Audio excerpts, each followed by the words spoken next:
garaitan nekien ez da euskara existitzen zen. Hasi nintzen euskarari buruz entzuten, pues Franco hil eta urte batzuk pasata. Baina, klaro, ni pipiola hutsa nintzen eta ideiarik ez. Baina, bueno, ja gaztaroan azten zara beste gauza bilatzen eta joder, batean konturatzen zara. Ostras, ni nafartarra naiz eta hemen badugu hizkuntza propioa eta ez nekien, ez dut ikasi, ez dut horretaz sekulan ez erentzun. Gero elkartzen zara beste lagunekin, haietako batzuek euskara bazekiten, haietako batzuek ere AEkan lan egiten zuten, euskara ikasita eta ja euskara irakasten.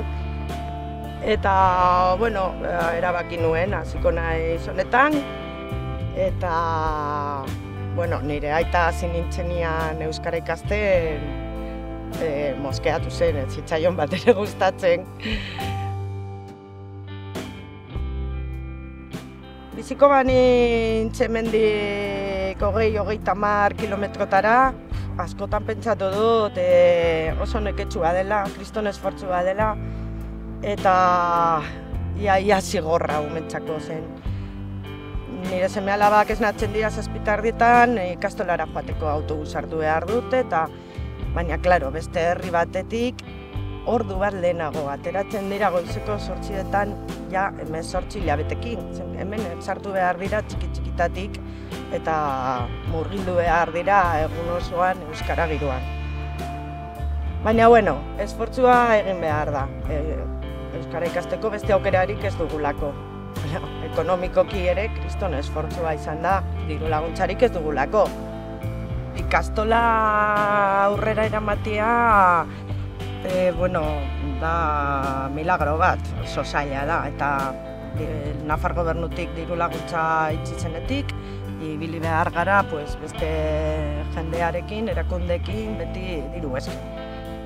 Baina beste aldetik ere, ni pertsonaki oso nekatuta nago, ona etortzen diren euskaldunek esaten dutenian, lapera, euskalduna zara, eta hemengoa, euskara zara. Ez bai, eske hau da Nafarroa, hau da Euskal Herria, eta euskaraz egitea normala da.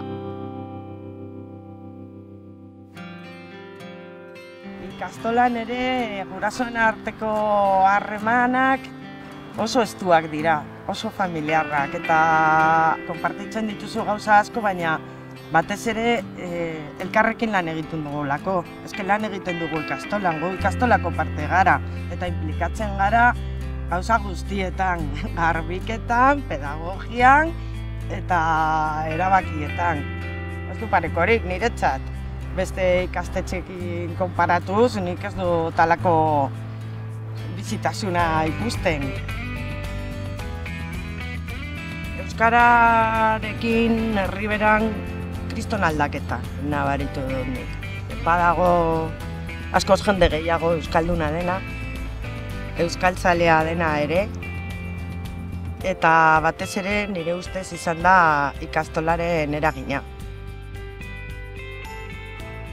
Herrigora etorri zitzaigu zerutik eroritako sari bat bezala, bat-batean, baina hiruaz aparte ikusten duzu badirela Euskal Herri osoan